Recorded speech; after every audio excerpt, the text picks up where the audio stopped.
Boom! Season 7. Talk about good timing.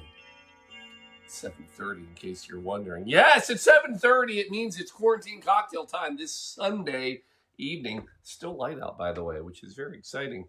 Made it easier / harder, but it's part of daylight saving time. And, well, that's what the cocktail's all about tonight. Yes!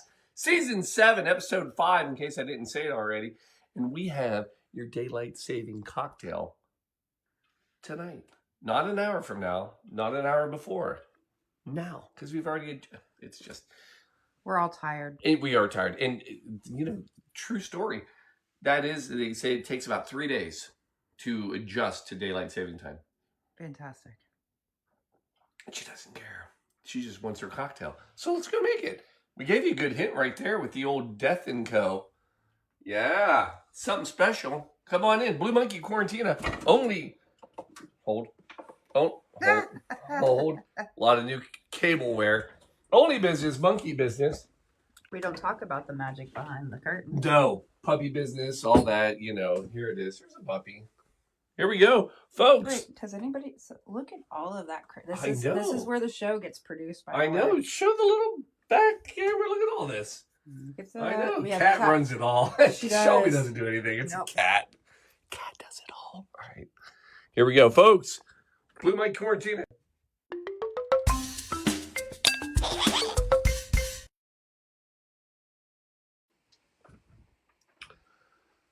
Camera 1 on. Camera 1 mic on. Turn camera 3 or mic 3 off. Woo! Woo! Holy cow! I'll tell you what. That's it. That's worth a drink right there. Are we live? Is it working? We don't know. We just do this. This is when I ramble for a couple minutes to make sure everything's working. We're on Twitch at least. Wow. Looks like we're on YouTube. Yeah, looks like we're on YouTube. Holy cow! We're working. Folks, thanks for joining us for an evening of cocktails and everything else. Look at that clear picture, too. We finally... Could be a thing. Knock on wood, Could be a thing. Could be a thing. So it's daylight saving time. Are you ready for this? No, I am not because I'm tired. I'll tell you what, though. What I like is that it's still daylight out. We sat out this afternoon. Beautiful weather. Had some lovely beers in the beer garden of what we know is Findlay Market. It was wonderful. It was. Spring has sprung. Well, it's getting there. 11 days, I think, is what I saw. 11 days. 11 days. So what's interesting about daylight saving time, and yeah, that's the theme tonight, is, all these rumors of, was it Benjamin Franklin? Did it start in Germany? Or was it Austria? Or was it Canada? Is there a 25% tariff on the time that you should know about? Folks, it's very confusing. So I decided I'm going to bring you a confusing cocktail. Yes, it's true. I have your confusing daylight saving time cocktail from none other than... No, I see what you're doing. It's perfect. We're going to Death & Company. So this cocktail is coming to you from one Alex Day. That's his name, bartender. 2007-ish. He's a bartender. He's working at the back room in New York. And he hears about the Death & Company, Death & Co. that's opened up. And he goes there. And he orders a cocktail. He orders Aviation. That'll come back to play later. But he falls in love with this cocktail. Now, his place, they're throwing up some pretty good cocktails. But it's more form than function. In other words, it looks like a great bar, but it's not the cocktail. So he orders this Aviation at Death & Co. And they just make it. It's amazing. It's wonderful. And he falls in love with the cocktail, the experience, everything. And he's like, I want to work here. I want to work at Death & Co. Fast forward, he ends up talking to them. I don't know all these details. This is 8 minutes of randomness. But they end up visiting him. He says, come visit me at my bar. So a couple of the guys from Death & Co. show up. They go to his bar. What did I forget? Nothing. Okay. Oh, it's got to be. It's got to be the. No, I love it. I can figure out where I was. So they no. So these two guys from Death and Co show up, and they look at the menu and all that. Basically, they're like, "All right, fine, come work with us," and he does. So he ends up starting, and he works for them. So here's where it gets kind of interesting. He's there only 2 weeks, and if you've never been to Death and Co, they're very big on creating their own cocktail menu. How they do this is they collaborate among all the bartenders, different points of time throughout the year, and I don't know this for sure, but this is what I've heard. And anyway, they collaborate and basically they present cocktails to one another to say, here's what I'm working on. How could it be better? What can I do to make this? And then they work on these cocktails, sharing them, and then they make the menu. Well, he's only been there like a couple weeks, Alex Day, that is. And they go around the group and they're like, all right, Alex, what do you have for us? And he's like, oh, no, I can't do this. I just got here. Like I've only been here 2 weeks. I don't know what the heck I'm doing.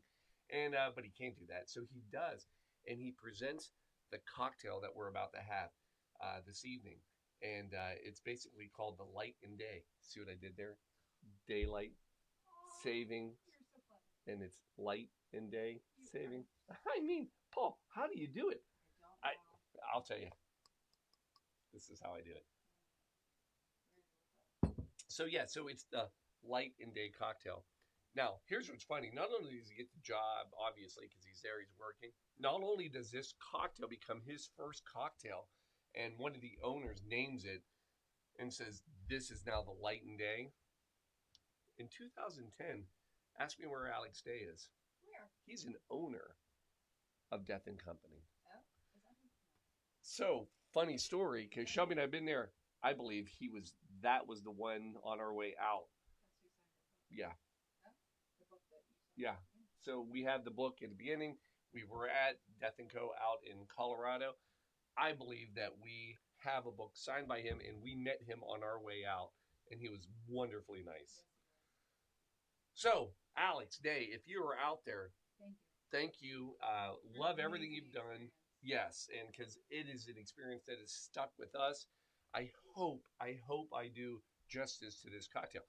So, here's what's funny about this cocktail and why I thought it. Not only is it fun because it's called Light and Day and I'm making it the daylight saving cocktail, but it's a confusing cocktail. They probably are as well. I don't know. I didn't see anything. I looked. Hashtag daylight saving cocktail 2025. We're naming it. But the daylight saving is confusing. This cocktail is a bit confusing, and here's why. And he actually in an interview said, I wish I could think about cocktails like I did back then, because he didn't know all the rules. What are the rules? Well, for God's sakes, let's just make the cocktail. So here's the first thing about this cocktail is it is a stir cocktail. Okay, well, that's fine. Paul, stir your cocktail. Well, wait till we see what's in it, and then it's going to get crazy. So, all right, so first, a little ice.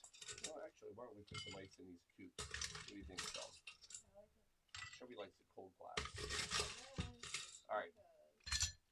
So, a little bit of ice. And then we're going to come in and we're starting it off with Plymouth Gin. So, Plymouth Gin. Never have used Plymouth Gin in this household yet. Here's what's... I wish I had... Hold on. Strength. Wait. Yeah, because there's Navy strength. Hold on. Wait. No, you don't. I have... One of the original. Yeah. Do you remember when we did these? So right here... Since I made them, 100%. If anybody ever wants any of these, we have... These are the pocket guides. This is the vodka and gin pocket guide. Official. The official, not official. Yeah. Wait. Official yet smaller. Because the original is. It's a monster. But anyway, I thought it'd be fun now that I had one in my pocket to talk about gin. Because, so there are basically a few types of gin. There's London Dry, which is probably what most people know as gin. That's your Beefeater, your Tanqueray, all of these gins that are out there. And that's the one that most people are like, oh, I don't like gin, right? They haven't. Another gin is called Old Tom Gin, which actually, originally I thought that's what was in this. It's not. Old Tom is basically, well, I wish I had this written down. Yeah, it's the licorice is a sweetener, and it is a sweeter gin, less juniper forward. It's a it's a great entry level gin, exactly. Makes a mean gin and tonic. I mean, you can sip those all night long. Then there's oh, I don't have my Genevieve out. That is a, I will say, a harsher gin. We've had that, and you really have to be in the gin to get to that one. We've done some cocktails with that, and then there's slow gin, which isn't really gin at all, but people put it in this category, um, which is made with the slow berry, uh, which is it's perfectly fine berry. It's not really slow. It does well for itself, but it's We all don't have to be speedy. we don't. It's just a little. It's not as quick as a raspberry, or it's just a slower berry, but it does great. And then we have Plymouth gin. So Plymouth gin, the reason it is what it is it is made in Plymouth, England. So this is like, I'm gonna compare it to like champagne. You can have all sort of sparkling wines, but if you want champagne, it's got to be made in the province of Champagne. And if you want Plymouth gin, it's a region. I don't know. Just work with me. If you want Plymouth gin, it's got to be made in Plymouth, England. You're the cocktail expert. So this is the oldest distillery, by the way, in the UK. Wow. Yeah. This is going back, and this is drier, apparently spicier. We've never had it actually, and what makes it special? It's diluted with Dartmouth Reservoir water. Okay. I think it is. So no, we've never. Oh, it definitely. It has a. What? I'm allowed to sniff it. I've never had it. We're gonna try a little bit of it real quick. Connoisseur, the gin connoisseur. Oh, that's. Oh, did you put that? Just a little splash. It's lovely. It's very herbal, but it's not as juniper. I don't think. You can smell it, but it does have a little more. It's more juniper, but it's sweet. Yeah. So it's as sweet as a Tom gin, but with the juniper. It's got more juniper. Yeah, it's lovely. So anyway, it's spicy. Yeah. Thank you, Pocket Guide, for that bit of knowledge. Yeah, if anyone wants one, just send us an email, and we'll mail you as many as you want because we got boxes of them still. Anyway, to the cocktail. So we're starting off with Plymouth gin, and we're coming in with 2 ounces. One for Shelby. Yeah, that was just not used to pouring the old cocktails. I'm not used to using the jigger. Now, remember earlier when I said that his first like kind of cocktail was at the Aviation? Yeah. So that's what set him down this path of I want cocktails, I want to make these great cocktails, all that. Because what you're gonna notice, maybe, is that this is it's kind of a riff on a Aviation cocktail. So in Aviation, it's gin, Maraschino Liqueur. This is we're coming in at a 1/4 ounce. Let's see if I can. So 1/2 ounce total. So we're very similar right now. Now the difference would be right now, if we were making an Aviation, we would go with violet, creme de violet. But instead, we're coming in with Yellow Chartreuse. Yeah. So we're going to go 1/2 ounce. When that one dies, we need to get some. Oh gosh. Do I have 1/2 ounce?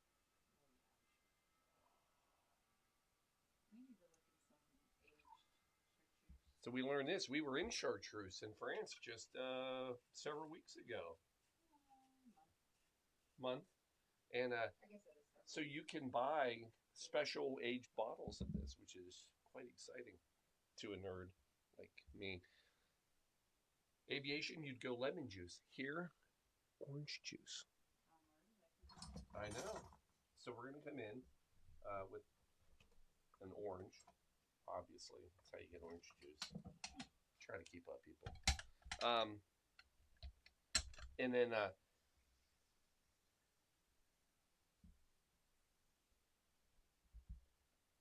we're going to come in with quarter ounce. So here's where it gets interesting. So that's a half ounce total, by the way. Here's where it gets interesting. If I put juice into a cocktail, what am I supposed to do? You're supposed to shake it. And this is a stirred cocktail. That's where it gets crazy. I know that's not that crazy, Paul. Well, for this it is. And then we're going to come in with Peychauds bitters, but house-made. And when I say house-made, at Death and Company, they make Peychauds bitters by doing 2 parts Peychauds to 1 part creole bitters. So it's 4 dashes. So what we're going to do is go 1, 2, 3, 4, and then we're going to go 2 Peychauds or a creole. I know that seemed like more, but it wasn't really coming out, so just don't worry about it. And then there it is. That is your, and then we're stirring. What do you think of this, Shelves? You curious? So we got Plymouth, we've got Yellow Chartreuse, Maraschino Liqueur. I did do the Maraschino, didn't I? And then the homemade Peychauds bitters. Okay, I'm curious. I'm actually very interested. Night and day. And then we're going to... It looks like a sunset or a sunrise. It does have that bit of a... and then you're supposed to strain. We're going to use this to strain.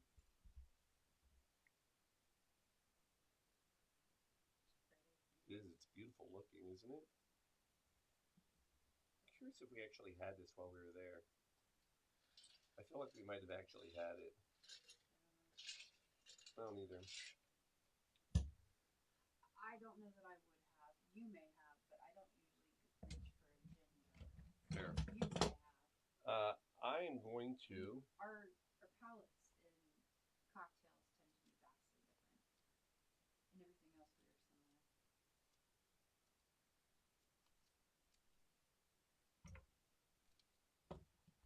The only time I ever tend to reach for a gin drink is if I see that it's, which is very rare, that it is a Old Tom gin. Yeah, that... But now that I see a Plymouth, I will reach for that as well.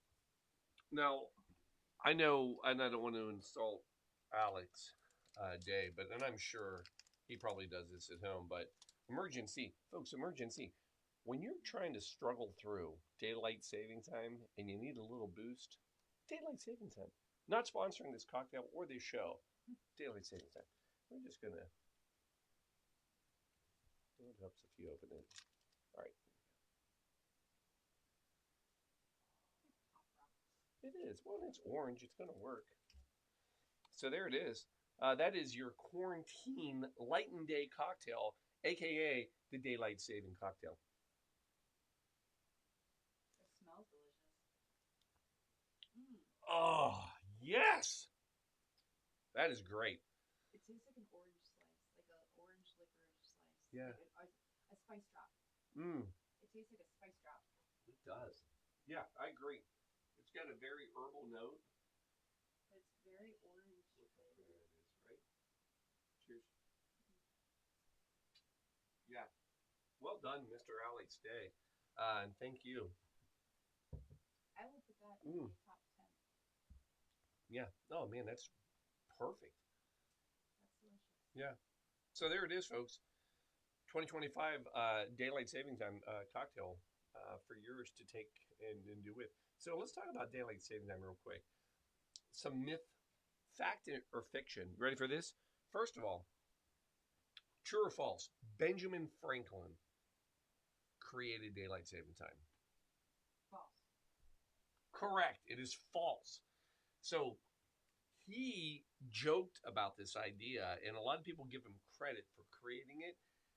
What Benjamin Franklin said was basically, if people would start using their candles an hour earlier in the morning, it would save a lot of candle usage.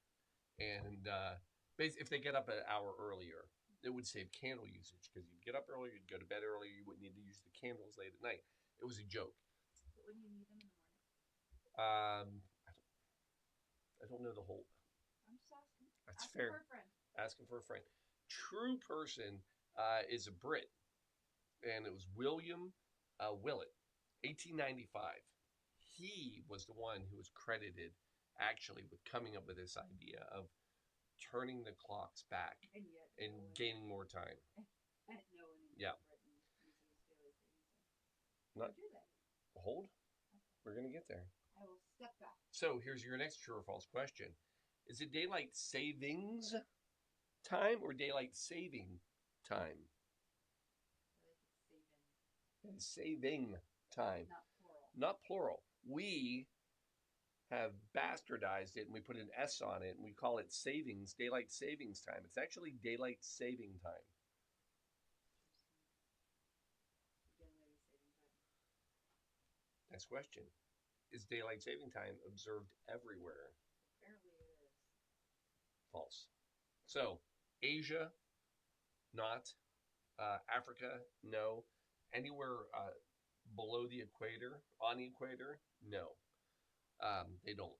But most other countries do. Canada, England, parts of Europe, they all do. It's the northern hemisphere. Yeah. It's not the southern hemisphere. Here's the other fun thing. Tell me the two states in the United States that don't participate in daylight saving time. I'll say Montana. Wrong. Idaho. Hawaii, And Alaska. Arizona. Arizona and Hawaii do not participate. Here's the last one. Does daylight saving time help farmers? Never though. It does not. That's one of the biggest myths and rumors that everybody believes this was part of it. It was part of an energy to help. So it started actually. So here's the other one. Where did it really start? A lot of people say it started in Germany and then went to Austria. And a lot of people give credit to Germany, and it was part of the war effort to save on energy. In fact, that was 1916. In 1908, our wonderful tariffed friends to the north, Canada, they started it in Thunder Bay, part of Ontario. 1908, they actually started. I want to go to Thunder Bay. Yeah. But no, it actually does not help farmers. Actually, most farmers are actually the ones in opposition of it. It's businesses that actually like daylight saving time because people tend to shop more when it's lighter out longer. So businesses profit more during daylight saving time. So there you go. Always about the mighty dollar. So there you go, folks. Enjoy your daylight saving time. I'm still a little groggy. It's lovely. A few of these you won't be. No, I'll be a little foggy. You'll be Not foggy. groggy, but Correct. foggy. All right, people.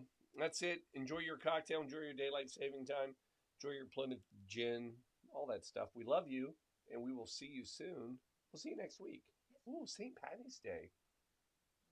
Yeah, we'll have a special something or something. Fantastic. Peace out, my friends. Cheers, everybody. We're out.